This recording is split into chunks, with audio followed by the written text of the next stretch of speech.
Untuk menekan kenaikan harga kebutuhan pokok menjelang Lebaran, Musyawarah Perbankan Daerah Sumsel mengadakan pasar murah untuk masyarakat yang berada di Jalan Radial.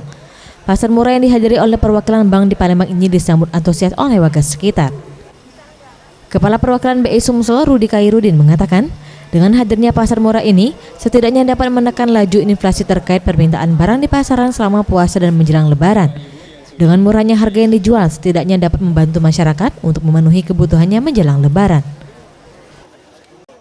Upaya kita pertama itu untuk berbagi kasih, ya, berbagi kasih antara perbankan, pemprov, bulog segala macam untuk kawan-kawan di sini.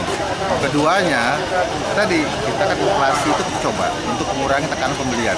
Dengan pasar murah ini harapan kami tekanan pembelian dari masyarakat itu berkurang, tekanan inflasi berkurang.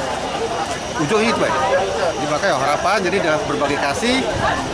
Nah, ujungnya lagi kita lihat coba kan bahwa harapannya bisa mengurangi tekanan. Dalam pasar murah ini disiapkan 1.000 paket hemat seharga Rp40.000 berupa 5 kg beras, 1 liter minyak, sayur dan 1 kg gula. Tim Liputan Sriwijaya TV.